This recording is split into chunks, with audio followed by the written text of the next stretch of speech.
Hello students, Jai Swaminarayan. I am Professor Urvish Mewada, HOD Electrical Department, Sri Swaminarayan Institute of Technology, Bhat Gandhinagar.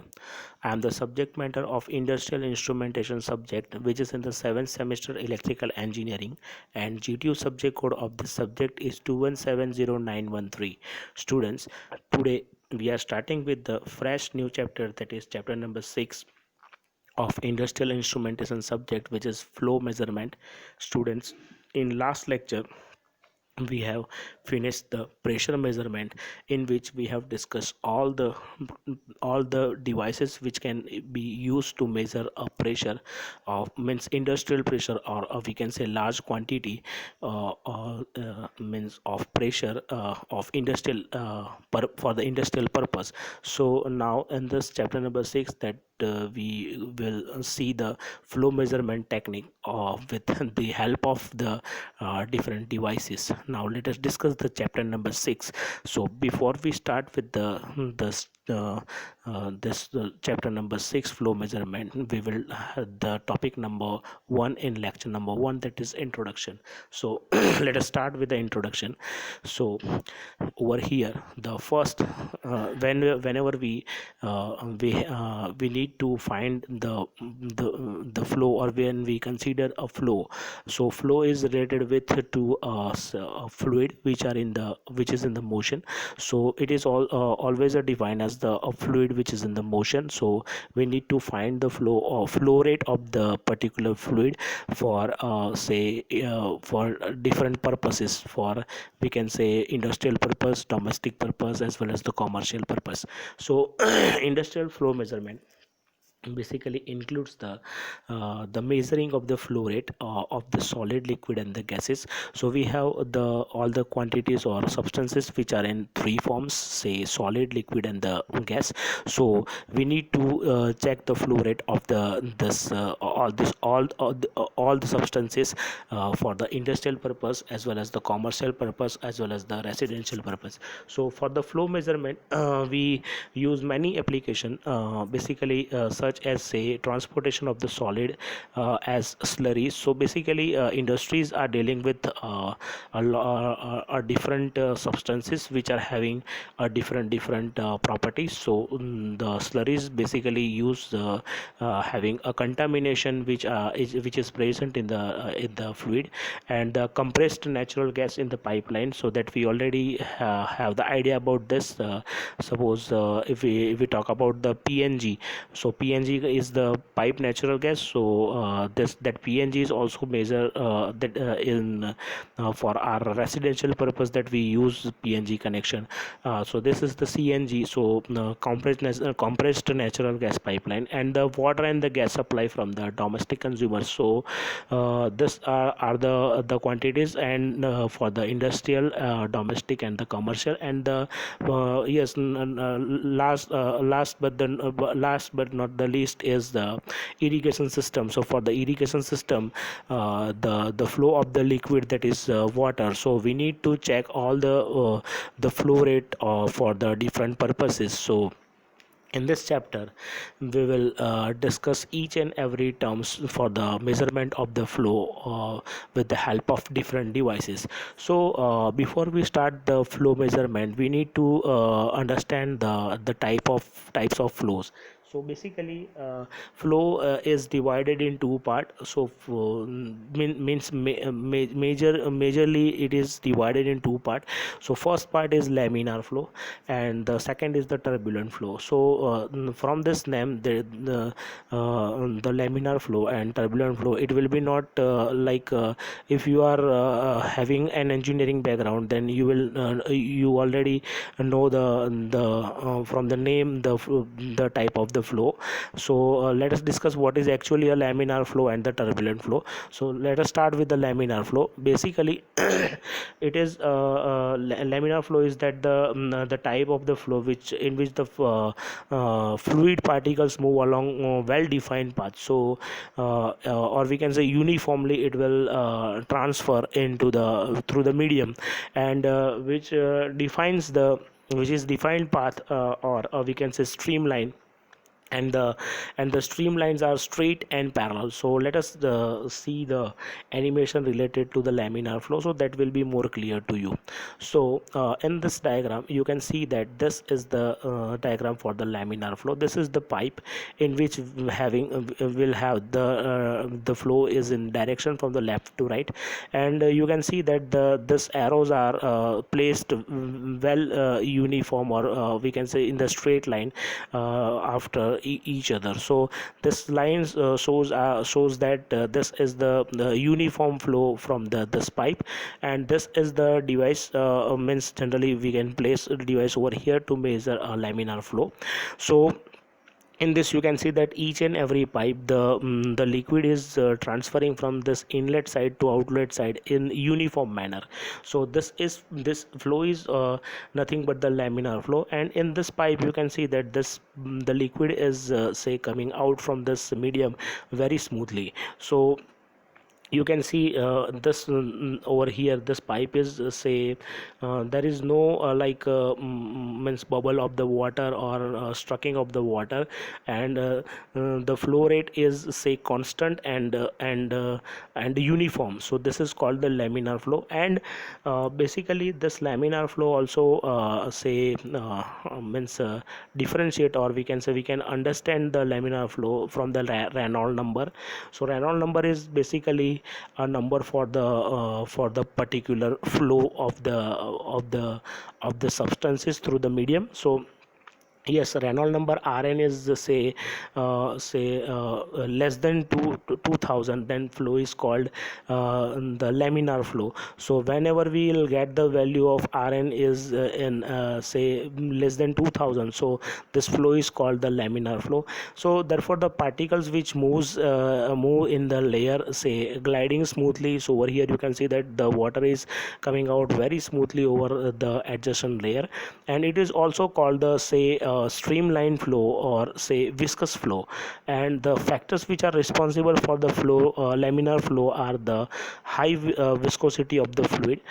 So we can say the fluid is transferring through the medium having means with particular taking particular time to travel, and the low velocity of the fluid. So fluid transfer through the pipe is having the low velocity and the less flow area. So this three are the factors which are responsible for the laminar flow, and this is the animation which shows that this is the flow which is called laminar flow having Reynolds number less than 2000. So this is how we can understand the laminar flow. This diagram from this two you can draw any of this, but this is the diagram which indicates that this is the laminar flow. Now let us discuss the turbulent flow. So the turbulent flow is say that the type of flow which the fluid particles moves in zigzag way, or we can say there is no specific uniform say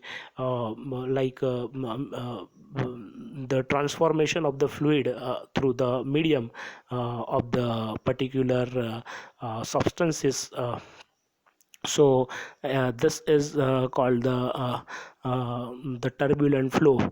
So the turbulent flow is which is having say in this diagram you can see that this is the point where we are from where we are entering the liquid or inserting the liquid in the pipe, and this is the point where the liquid will get exit. So in this you can see that the direction of the arrows which is not uniform, and means that the direction of the fluid transferring of the fluid through this medium, the direction is also not specified like the previous one. So in the previous case the arrows which were shown very uniform, and then this you can see that there is no particular direction of the fluid over here.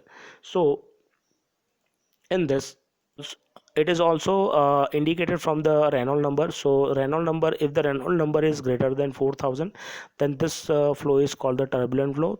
So this will be more clear through this animation. You can see that this is the type of turbulent flow. So from here the liquid is starting, and this is the point where the liquid is having exit point. So you can see that this is the point where the all the particles enter smoothly, then after it will get turbulated, and it is not having a particular means uniform transformation through this medium. So over here you can see that all particles are moving freely, and it is taking more time to get exit from this medium. So this is the summary of both the laminar flow and the turbulent flow. So from this animation this will be more clear.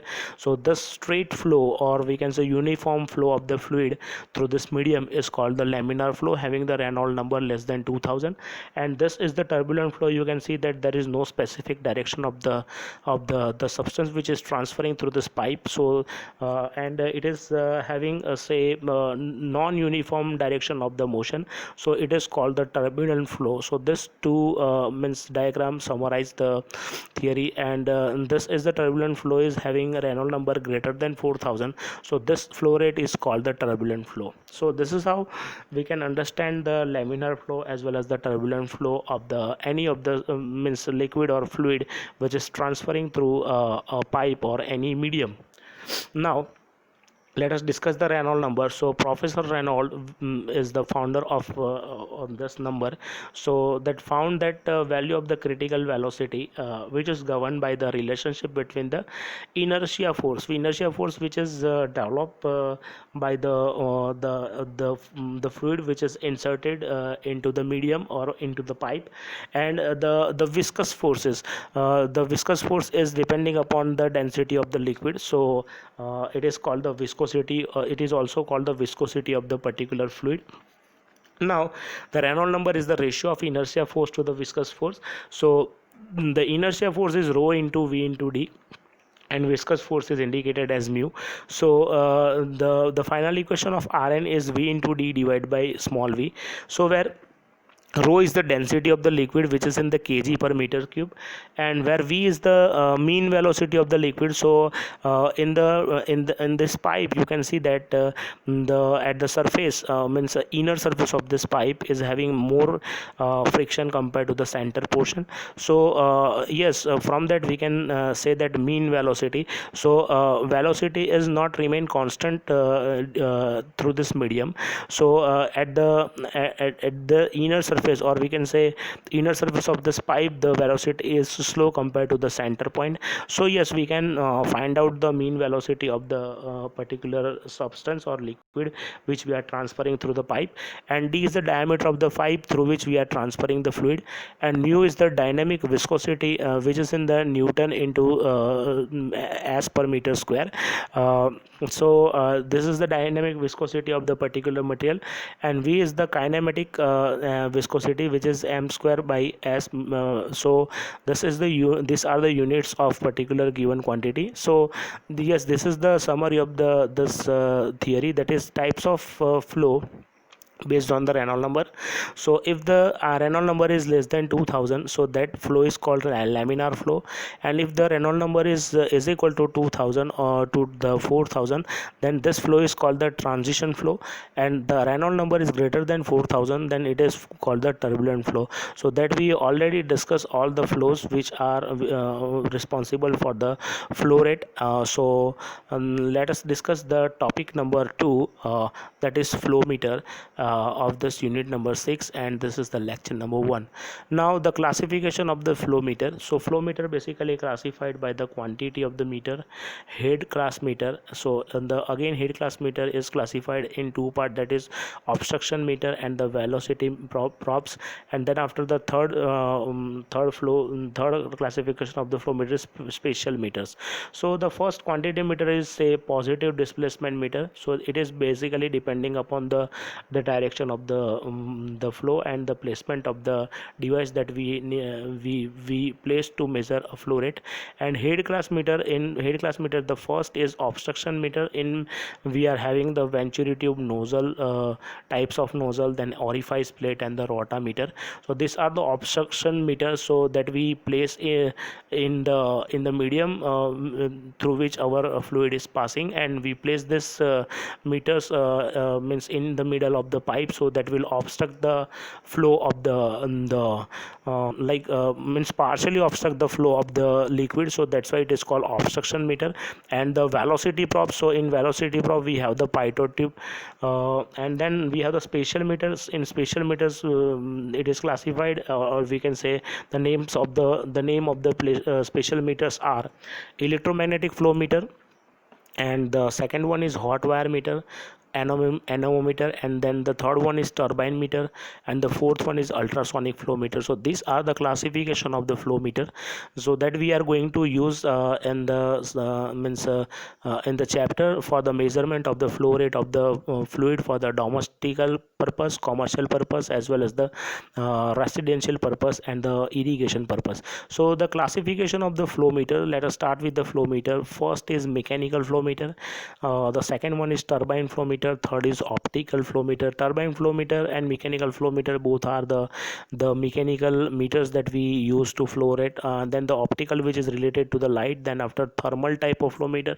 so it is related to the heat. Then vortex flow meter, so it is based on the placement of the flow meter. Then electromagnetic flow meter, which is related to the electromagnetic EMF. Then seventh one is ultrasonic flow meter, so it is depending upon the sound. And then the eight is the anemometer. So these are the classification of the flow meter, and we will see one by one each type of the flow meter in this chapter. Now let's discuss the first, that is mechanical flow meter. So in the mechanical flow meter, the first is piston flow meter, second one is multi-jet meter, third is venturi tube, fourth one is orifice tube, fifth one is pitot tube, and sixth one is nozzle. So let us discuss the first mechanical flow meter, that is piston meter. So in piston meter, so in the piston meter, it is used for the domestic water measurement. So this animation shows the working function of the piston flow meter. So over here you can see that this is the two arm which are simultaneously opening and closing, and this is the point where we are inserting a fluid, and this is the point where the liquid go outside through the instrument. Then it is also known as the, say, rotary piston, because it is moving over here. And or the semi positive displacement meter, and the most commonly, this is the most commonly used like a meter to measure a flow rate in for the, say, domestic purpose. And the piston meter, which operates on the principle of the piston. So piston is having strokes like mechanical strokes. So it is having say compression and the expansion. This are the stroke basically performed by the piston flow meter. So say which is rotating within the chamber. So this is the chamber in which these pistons are rotating, and an amount of water which passes through the piston chamber, that can be measured by the rotation of this or we can say motion of this piston flow meter. Now second one is multi-jet flow meter. So this animation again show the working function of the multi-jet flow meter. So in multi-jet flow meter, you can see that this is the point, means a part on which we have say magnet, and this magnet is taking connected in one jet of this rotating arm. And once this rotor is completing one revolution, then at that it is considered as where the Hall effect sensor, which is connected at the stationary part, and when the magnet, when reaches or we can say complete one revolution, once it reaches against in front of the Hall effect sensor, it will produce an electrical output. So It is basically a velocity type meter which has an impeller. So this is the rotating portion which is called impeller, which rotates horizontally on a vertical shaft. So the impeller element which is which is in a housing, so this is the case which is called housing of this impeller, and in which the multiple inlet ports which are direct the fluid. So this is the port which are providing the direction to the fluid, or we can say pushing fluid to transfer from fluid is pushing this means impeller to rotate, and this are providing the direction to the fluid, and which cause flow impeller which causing to rotate in specific direction which in proportional to the flow velocity. Yes, that we have already discussed, and this meter works mechanically. So this is the mechanical meter, it is much like a paddle wheel. So we are rotating, or we can say moving the cycle with the help of paddle. So paddle will you will have a point where over here you can see that this is a paddle, a point where on which we have mounted a magnet, and or we can say on which we placed our leg. So this is the point where we are having a one revolution, and yes, the impeller equally from the several point around the circumferences of the element, and where the paddle will normally receive the flow from the means flow of the liquid through, or we can say meeting point of this magnet on the Hall effect sensor. So yes, you can see that this animation is showing that when the magnet is reaching at the Hall effect sensor, the signal which is generated by this magnet and Hall effect sensor, which indicates the flow rate of this particular device, means through this pipe, with the help of this device. Now after this you have and the worksheet questions related to this topic. So the first was worksheet question, that is, what do you mean by Reynolds number, explain in detail. And the second is the what are the types of flow. So these are the worksheet question, there is no assignment question in this, and the instruction related to the worksheet question which are written at bottom to this worksheet question. Please read it carefully, and if you have any query and any doubt related to this topic, then feel free to call me, or we can solve your queries. We can solve your queries and doubt related to this topic in our doubt solving session. And students, yes, this is the basic of this flow measurement. After this presentation or this lecture, we will discuss the core points, or core topics of this chapter. So thank you very much, student. Thank you very much all. Also, you can take the, yes, you can take the snap of this worksheet question slide, and if you have any further doubt or any query related to this topic, then we can solve it in our doubt solving session, as well as you can yes, call to me for to solve your doubts related to this topic, as well as any queries related to the electrical engineering questions that we which arise in your mind while you read any topic of the electrical engineering. So thank you very much, student. Thank you very much all. Jai Swami Narayan. Have a nice day.